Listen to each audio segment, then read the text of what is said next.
আসসালামু আলাইকুম, স্বাগত জানাই আজকের এই ভিডিওতে।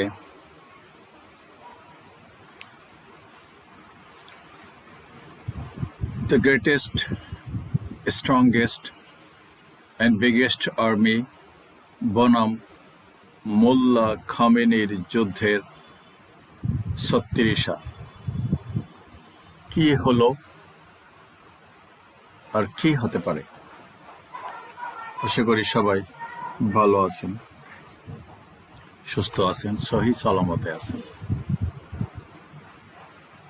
যুদ্ধটা ছিল একটা এক্সকারশন, মানে এই এক সকালে গেল বিকালে ফিরে আসলো, এরকমই ঘোষণা দিয়েছিলাম, মানাই বলতেছি না, ইট ইজ অ্যান এক্সকারশন। তো হম্বি তম্বি, তারপরে বলছেন এটা নাম দিয়েছেন এপিক ফিউরি। এখন বলতেছেন 48 ঘন্টা সময় দিছে, নাইলে হেল বানাই দেবে, দোজক। এর আগে বলছে আয়রন এজে ফিরাই নেবে। আয়রন এজ কখন ছিল জানেন? যীশু খ্রিস্টের জন্মের 1200 বছর থেকে শুরু করে 500 বছর আগে এটাকে আয়রন এজ বলা হয় আর কি। সেই যুগে ফিরাই নেবে পৃথিবীকে। এটা মানব সভ্যতা, আমরা সভ্যতার ধ্বজাধারী, আমেরিকা সভ্যতার সোল এজেন্ট, কিন্তু একটা রাষ্ট্রকে সেই পাথরের যুগেও নিয়ে যেতে পারে। এরপরে হয়তো বলবে পাথরের যুগে। যাই হোক, 48 ঘন্টা পরে ইরান জাহান্নাম হয়ে যাবে, থাকবে না হয়তো বা।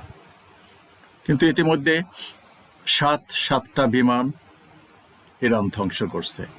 তার ভিতরে F-15 3টা, দেখতেই পাচ্ছেন ছবিতে। আবার A-10 একটা, কেসি বিস্তারিত বর্ণনা ওখানে দেওয়া আছে, কেসি 135 একটা, E-3 যেটা আসলে একটা ভ্রাম্যমান আকাশে আমাদের বলে না, ওই যে কি বল DGFI গোয়েন্দা সংস্থা, ওইরকম একটা উড়ন্ত গোয়েন্দা সংস্থা DGFI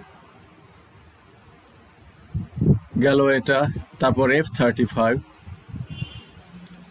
এই মোট 7টা বিমান ধ্বংস করছে। যে পাইলটকে উদ্ধার করার জন্য রুদ্ধশ্বাস অপারেশন করছে, ইরান প্রচুর $60,000 পুরস্কার ঘোষণা করছে। এই ইরানি মানুষরা হন্যে হয়ে খুঁজে বেড়াইছে, কিন্তু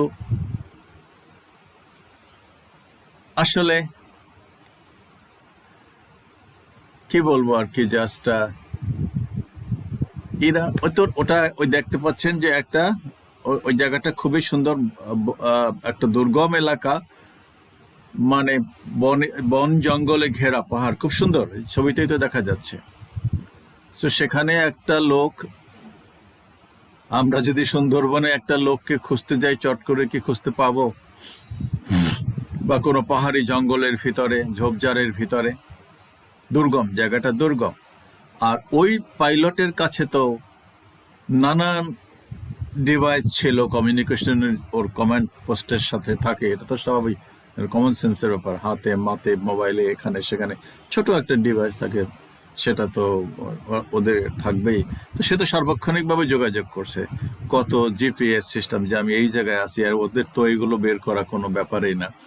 যাই হোক, সেখানে ব্যাপক উদ্ধার অভিযান চালাইয়া ওকে উদ্ধার করে নিছে, স্বস্তির নিঃশ্বাস ফেলছে। না হলে তো ইরানের হাতে যদি ধরা পড়তো, তাহলে তো আমেরিকার মানুষজন, ওদের পরিবার বা যারা বিরোধী দল, তারা তো আসলে সোচ্চার হতো, আরো একটা চাপের মুখে পড়তো। সো আসলে আমার এই বিষয়টা নিয়ে কথা বলতে আসলে আসলে মানে কি কথা বলবো, জাস্ট এইভাবে একটা পৃথিবী চলে না আমার মনে হয় আর কি। আমি কালকেও দেখলাম কিছু মোল্লা আছে ওই সাইফুল সাগরকে খুব খারাপ ভাষায় বাপ মা তুলে গালিগালাজ করছে ইরানের পক্ষ নেওয়ার জন্য। আমি তো বলছি, এটা যে ইরান যদি শিয়া হোক না, সুন্নি হোক না, খ্রিস্টান হোক না, ইহুদি নাসারা হোক না, হিন্দু হোক না, বৌদ্ধ হোক, it does not matter to me. এটা একটা অমানবিক যুদ্ধ। এই মোল্লাগুলোর তো সেই বুদ্ধিটুকুও নাই, সেই মগজটুকুই নাই, ওরা তো মানুষ। তুই ভেস্তে যাবি না, ওই বেটারা ভেস্তে যাবে, এটা আল্লাহই ভালো জানে। তোরাই তো ওয়াজ করছ আবার যে কুত্তারে পানি খায় ও জান্নাত যায়, এক চরম আম, একটা লোক, অবিশ্বাসী লোক মরার আগে 90 বছর 110 বছর আগে মরার আগে যদি তওবা করে সেও বেহেশতে যেতে পারে আল্লাহ মাফ করলে। তোরা তো বক্তৃতা করার জায়গায়, এটা তো অমানবিক যুদ্ধ, এটা তো একটা অন্যায় যুদ্ধ, এটা তো একটা জুলুম একটা জাতির উপরে। আর ওখানে তো বারবার বলছি, ওখানে 1-1.5 কোটি তো সুন্নি মুসলমানও আছে, ওরা তো আল্লাহকে স্মরণ করে। আর আমি তো এই বিচার করার কেউ না যে কে জাহান নামে বা যাবে না জান্নাতে যাবে। কেউ তো সোল এজেন্ট নিয়ে বসে নাই। সৌদি আরবে কি হচ্ছে আজকে, মুসলিম বিশ্বগুলো কি বলতেছে, তুমি যে এখানে বগর বগর করো, ওইখানে যে প্যালেস্টাইনে যে হাজার হাজার মানুষ, নিষ্পাপ মানুষ, প্রায় লাখ মানুষ মারা গেছে, শিশু বৃদ্ধ, হসপিটাল কিচ্ছু নাই, সব শেষ। সেখানে কি করতেছো? তখন গোড়ার আন্ডাটা পারতেছো, খালি বাহাস করো, খালি বক্তৃতা করো, ওই সাগর সাইফুরের 14 গোষ্ঠী উদ্ধার করতেছো। চলো নিজের পজিশন নিজেই নষ্ট করো, অমানুষ জানি কোথাকার এগুলো। বিবেক বুদ্ধি বিবেচনা সমস্ত কিছু লোপ পেয়ে গেলে মানুষ এই জাতীয় বক্তৃতা করে। যাই হোক, তো ইরানের এখন আজকে যা দেখলাম আর কি, ওই যে বললাম তো 48 আওয়ার্স সময় দিছে। তো আমি আসলে বলছি কি আর বর্ণনা দিব, যে ইরান যেখানে বলছে এক্সকারশনে যাচ্ছে, একদিন সকালে যাব বিকালে আসবো, বিষয়টা তো এরকম আমরা যেমন এক্সকারশন যাই স্কুল থেকে কলেজ থেকে, এরকমই তো হয়, পিকনিকে যাই, এক্সকারশনে যাই, শিক্ষা সফরে যাই, সকালে যাই বিকালে ফিরে আসি। কিন্তু আজকে 36 ডেজ ক্রস করতেছে, 36 ডেজ। তো এটা তো আমি তো মনে করি ইরান অলরেডি যুদ্ধে জিতে গেছে। এরপর তারা হয়তো ব্যাপক বিমান আক্রমণ শুরু করবে, কারণ ওদের তো ডিফেন্স সিস্টেম নাই। কিন্তু ডিফেন্স সিস্টেম নাই, তার মধ্যেও তো বিমান তারা ধসাই দিছে। সে আমি খুব দেখার অপেক্ষায় আছি, প্রচুর আগ্রহ নিয়ে আছি যে আসলে কি ঘটে এখানে, কি হতে যাচ্ছে। দেখা যাক, এটা একটা ন্যায় এবং অন্যায়ের যুদ্ধ, দেখার বিষয় যে কোথায় গিয়ে এই যুদ্ধটা থামে এবং শেষ পরিণতি কি হয়। তো আপনারা তো একটা মন্তব্য করেন যে আসলে এটা হতে পারে বা এটা হবে। এতদিন এই 36 দিনের বুঝে জাস্ট যুদ্ধের অবস্থা দেখে সাধারণ জ্ঞান কি বলে আপনাদের? আমার প্রিয় দর্শক শ্রোতাদের কাছে আমি জিজ্ঞেস করতেছি, একটা কমেন্টস দেন, জানায়েন যে আসলে কি যুদ্ধ কি মানে একটা অচল অবস্থায় গিয়ে থামবে? হরমুজ প্রণালী না খুললে তো 48 ঘন্টা পরে বলছে যে একেবারে হেল বানাই দেবে। তো 48 ঘন্টা তো 2 দিন, আজকে আর কালকের এই সময় আর কি অপেক্ষার পালা। দেখা যাক কিরকম হেল বানায়, মাটিতে মিশাই দেয় না কি করে। ইরান তো নিত্য নতুন যে খেলা দেখাচ্ছে, সেটা তো আরো মানে হাইটেকের দিকে তারা চলে যাচ্ছেন। কতক্ষণ সামাল দিতে পারবে এই ইরানি জাতি, মাথা নত করবে কি করবে না, এটা আসলে এই পৃথিবীর জন্য একটা বিরাট পরীক্ষা, দেখার বিষয় কোথায় গিয়া এই যুদ্ধটা থামে। বাংলাদেশে দেখি ওইটা তো মোল্লাদের অস্ত্র দেখলাম, সরকার বলে তেলের কোনো ঘাটতি নাই, আবার দেখি হাজার হাজার গাড়ি রাস্তায় দাঁড়ায় তেল পাচ্ছে না। এই ভণ্ডামির তো আসলে কোনো অর্থ নাই। এই মিথ্যাচার সব সময় সব সরকারই করে আসছে, সব কিছু ধামাচাপা দেওয়ার জন্য। আর কি সমস্ত কার্যকলাপ, কিছু কথা বাংলাদেশের প্রেক্ষিতে বলতেছি, এগুলা তারা এই যেই জুলাই না হলে এরা কথা বলতে পারতো না, সেই জুলাইকে তারা কোন অবস্থা মেনে নেবেন? আসলে এটা লজ্জার বিষয়। মেনে নিলে তো আসলে এদের কোনো ক্রেডিট থাকে না। কিন্তু এতটুকু উদারতা নাই, এতটুকু মানে উদারতা নাই। আর কি বলবো আর কি, যা বাতিজা কত দূর নিয়ে যাবে এই বাংলাদেশকে, কি পরিণতি হয়। প্রায় বলতেছে আবার লন্ডন পাঠাই দেবে, লন্ডন যেতে বাধ্য হবে। আমি বলি না কিছু, বাট মানুষে তো বলতেছে আর কি, কিন্তু যা লক্ষণ দেখতেছি সেটা তো ভালো না।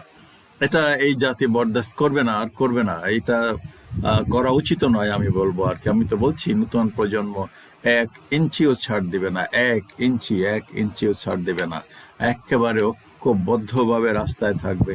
এবং এই জুলুমের আর এই দেশে আর জায়গা হওয়া উচিত না। আমি বলছি, তোমাদের এই রাষ্ট্র, তোমাদের এই পৃথিবী, তোমরা যদি তোমাদের অধিকার ছিনিয়ে না নিতে পারো আমার মতন এই বুইরা হ্যাগার্ডদের এগুলো অচল মালিকগুলোর কাছ থেকে, তাহলে সেটা হবে তোমাদের জন্য একটা চরম পরাজয়।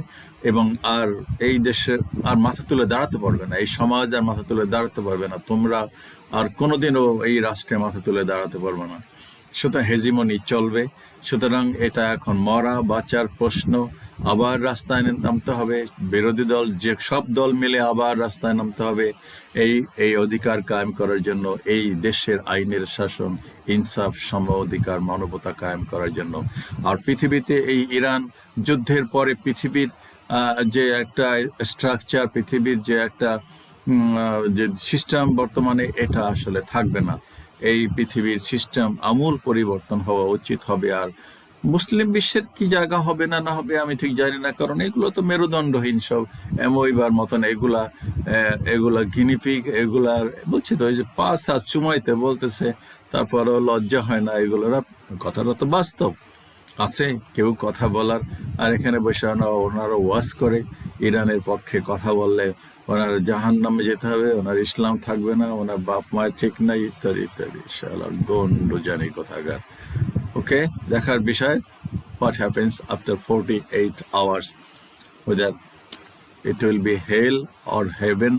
We have to wait and see what happens after 48 hours. Okay, Allah Hafiz, Assalamu alaikum.